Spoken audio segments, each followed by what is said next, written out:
Bonsoir à vous, ravi de vous retrouver dans ce nouveau numéro d'Au Quotidien. Ce mercredi soir, le programme de cette demi-heure. Dans un instant, votre journal, la météo. Et puis à 18h45 dans Au Quotidien, la suite, avec un peu de musique avec l'artiste Manso Praktika qui mélange avec talent musique électro et traditionnelle africaine, vous le verrez. Et puis le rendez-vous tourisme de Vanessa Bélier de l'Office de tourisme des Alpes-Mancelles qui va proposer une belle randonnée à l'occasion de la réouverture du domaine du Gasso. Tout ça, c'est dans un petit quart d'heure. Mais pour démarrer, votre JT.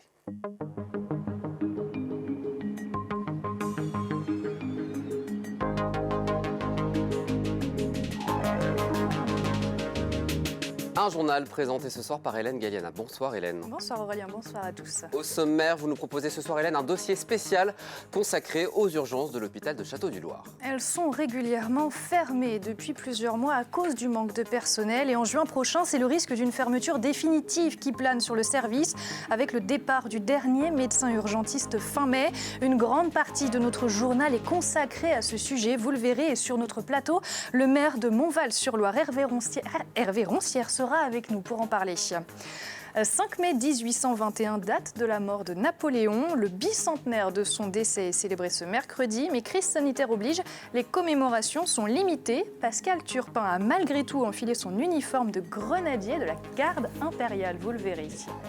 Mais un mot de politique, Hélène, pour commencer ce journal avec les élections départementales et un nouveau binôme pour le canton de Le Mans 5. Oui, Yves Calipe est candidat à sa propre succession, mais pas aux côtés de Jacqueline Pédoya qui laisse sa place à Blandine Afagar. La chef d'entreprise et conseillère municipale au Mans promet d'agir avec Yves Calipe en plaçant la solidarité au cœur de leur programme. On l'écoute au micro de Margot Bianco.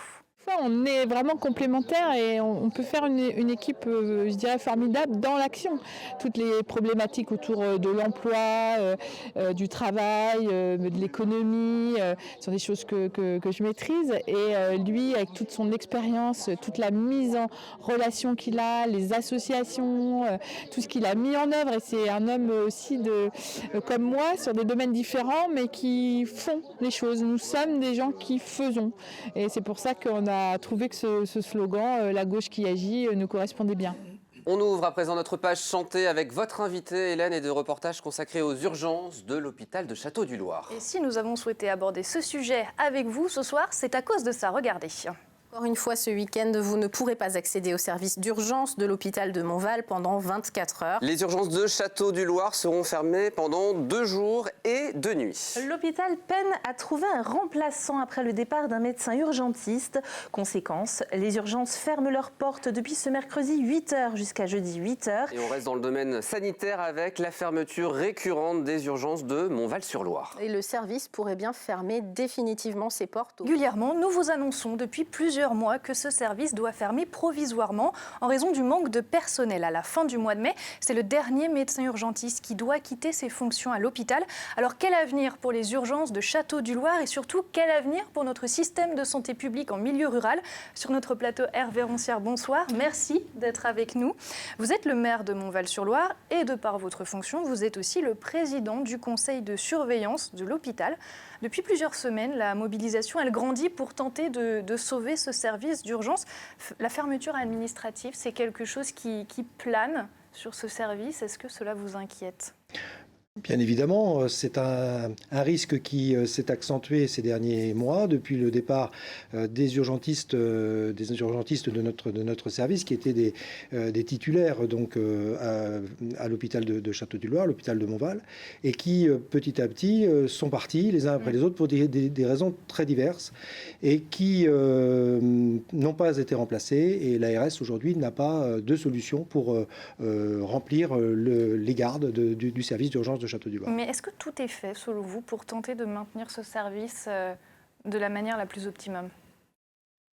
Force est de constater que le résultat n'est pas là. Je ne sais pas si tout est tenté, mais en tout cas, le résultat n'est pas là. Et le résultat qui était attendu, c'était la promesse qui a été faite ces derniers mois au niveau du GHT, du groupement hospitalier de territoire, qui comporte l'ensemble des hôpitaux de la Sarthe, dirigé depuis l'hôpital du Mans, où il nous avait été annoncé que des renforts viendraient à partir du mois de mai. Et c'est une des raisons pour lesquelles, là, on a décidé de réagir, puisque aujourd'hui, nous n'avons pas de réponse favorable et positive contrairement aux annonces faites. Alors la pénurie de médecins, ce n'est pas un problème qui concerne que votre commune. Il y a 30 postes de médecins urgentistes qui sont vacants rien que dans notre département. Donc pour accompagner votre hôpital, vous l'avez dit, c'est une équipe paramédicale d'urgence qu'on appelle EPMU qui vient d'être lancée. Ça a été fait là en début de semaine. Ça ne fonctionnera pas en continu, il n'y a pas encore les moyens. C'est le groupement hospitalier de territoire qui a donc proposé cela. Je vous propose de regarder avec la direction de l'hôpital en quoi ça va consister exactement. La pénurie de médecins urgentistes dans notre département entraîne entre autres la fermeture régulière des urgences de l'hôpital de Château-du-Loir. Alors pour pallier au mieux ce manque, le centre hospitalier et l'agence régionale de santé ont mis en place un dispositif pour compléter le travail du SMUR, le service mobile d'urgence et de réanimation.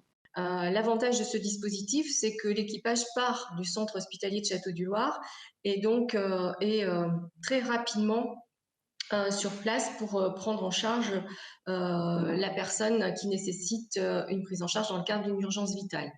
Un service qui, selon la direction, n'a pas vocation à remplacer les urgences. C'est deux dispositifs parallèles. L'équipe paramédicale d'urgence va répondre à la prise en charge des urgences vitales. Les urgences, c'est un autre sujet. C'est un autre sujet que nous traitons parallèlement. Le dispositif d'urgence s'est mis en place ce lundi. Ce dispositif, c'est une première en France, ça n'a encore jamais été fait. Est-ce que pour vous, c'est le bon moyen pour pallier ce manque de personnel ? Non, ça ne répond pas, je dirais, à l'ensemble de ce qu'apporte le service dans le bassin de vie qui est le nôtre. Et le service d'urgence ne peut pas être remplacé par un dispositif paramédical d'assistance, même si celui-ci apporte un complément tout à fait intéressant pour la prise en charge des urgences vitales. Là, on en est bien conscient que c'est un plus. Mais ça n'a jamais été présenté comme étant un dispositif de remplacement et je crois qu'il ne faut pas l'entendre de cette manière-là. Ce n'est pas la même chose. À terme, ça n'aura jamais vocation donc à remplacer les urgences. Écoutez, c'est ce qui nous a été dit et c'est ce que nous souhaitons parce que je crois très sincèrement que l'avenir de l'hôpital de Château-du-Loir et de la prise en charge des 8000 patients qui viennent chaque année franchir la porte de notre service d'urgence ne peuvent pas être simplement pris en charge par ce dispositif qui est un dispositif important uniquement dans le cadre de la prise en charge des urgences vitales avec un intérêt, c'est l'éloignement que nous avons par rapport au CHM et le temps de déploiement d'un SMUR. Donc là, effectivement, il y a un gain pour la population. Mais ça ne remplace pas le service d'urgence, bien évidemment. Depuis plusieurs semaines, vous vous mobilisez pour ce service. Vous avez écrit d'ailleurs au directeur de l'Agence régionale de santé. Est-ce qu'il vous a répondu ? Alors, j'ai écrit 2 fois au directeur régional de la santé, une fois au mois de novembre et une fois au mois d'avril. Et nous avons donc eu une première réponse au niveau du GHT au mois de novembre avec une présentation du dispositif tel qu'il était imaginé depuis le CHM avec cette EPMU et également la prise en charge par les urgentistes du Mans d'une nouvelle organisation au sein de notre service de Château-du-Loir. Et une deuxième fois, lorsque j'ai appris que le dispositif annoncé qui devait démarrer au mois de mai ne serait pas opérationnel par manque de médecins. Et là, j'ai réécrit donc au directeur régional de la santé pour lui demander des explications et bien évidemment de tenir la promesse qui nous avait été faite. Et de répondre aux inquiétudes. Vous n'avez pas signé tout seul ce dernier courrier puisqu'il y avait des sénateurs et des députés avec vous, dont Thierry Kozik et Jean-Carl Grelier. Je vous propose de les écouter. Depuis plusieurs semaines, les personnalités politiques locales se mobilisent. Leur objectif, éviter que les urgences de l'hôpital ne ferment définitivement. Un jour, on va nous expliquer que ce sont les urgences de Montval qui sont menacées. Le lendemain, on nous expliquera que ce sont les urgences d'un autre hôpital. Et puis, on ne peut pas imaginer que dans un département comme la Sarthe, il n'y ait plus demain que les urgences de l'hôpital du Mans. Selon le président des élus du groupe hospitalier du territoire, afin d'assurer la continuité du service après juin prochain, les départs et mutations des médecins urgentistes auraient dû être contrôlés. Le ministère de la Santé, qui est l'employeur des médecins de l'hôpital de Montval, laisse partir par voie de mutation les médecins de l'hôpital de Montval et derrière est incapable de tirer les conséquences de ce départ et nous dit « je vais être obligé de fermer ». Mais que l'État balaie devant sa porte. que le directeur général de l'ARS intervienne auprès du ministère pour que tant qu'on n'a pas trouvé de solution à Montval-sur-Loire, eh bien, le médecin reste en place. Car au-delà des urgences, c'est toute l'attractivité d'un territoire qui est en jeu. On sait que le sud-est du département est un territoire qui est en difficulté économique. Il y a eu un certain nombre de catastrophes industrielles dans le secteur. Et je crois qu'aujourd'hui, on ne peut pas complètement désertifier ces territoires. Et les urgences participent à l'attractivité de ce territoire. La députée de la circonscription, Pascale Fontenelle-Personne, a rencontré jeudi dernier le directeur de l'Agence régionale de santé des Pays de la Loire. Ce dernier a assuré tout faire pour empêcher le scénario d'une fermeture des urgences. On vient de l'entendre, Thierry Kozik, sénateur PS de la Sarthe, élargit la problématique en parlant de l'attractivité globale du territoire qui serait menacée avec une fermeture des urgences. Vous le rejoignez ? Oui, je le rejoins, comme je remercie l'ensemble des élus du département qui, depuis le début, soutiennent nos prises de parole, donc en acceptant de co-signer le courrier que j'ai adressé au directeur régional de l'ARS et avec ces prises de parole successives et leur présence à nos côtés. Je les en remercie et je crois que le sujet est suffisamment grave pour montrer l'unité de l'ensemble des acteurs du département et c'est tout à fait ce que je vis. Donc l'attractivité, la difficulté de nos territoires par rapport à ces pertes de services est évidente.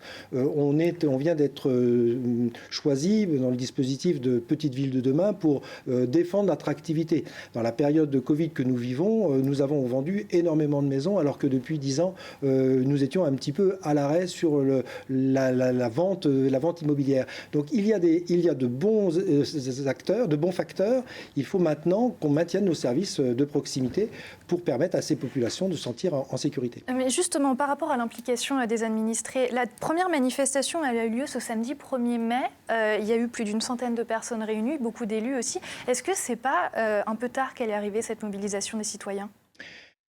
Un peu tard, je dirais que quelque part, si vous voulez, les promesses qui étaient faites, c'était un maintien avec une possibilité depuis le CHM, l'hôpital du Mans, de faire venir des praticiens au sein de notre établissement. Donc si vous voulez, le facteur déclencheur, c'est bien aujourd'hui le départ du dernier urgentiste qui, je rejoins Jean-Carl Grelier, n'aurait jamais dû être validé par les services de l'État sans un remplacement. On ferme un service parce qu'on accepte la mutation du dernier urgentiste. Quelque part, c'est très dangereux pour nous, très inquiétant. Prochaine mobilisation, c'est ce vendredi. Ça se passera au Mans cette fois-ci. Je profite de votre présence pour l'annoncer à 13h30 à la préfecture du Mans. Merci beaucoup Hervé Roncière d'avoir accepté notre invitation et d'être venu. Merci beaucoup et merci Hélène pour la préparation de ce dossier complet sur les urgences de l'hôpital de Château-du-Loir. C'est la fin de cette édition, une petite page de pub, la météo. Et Hélène, on se retrouve juste après, direction les Alpes-Mancelles. À tout de suite.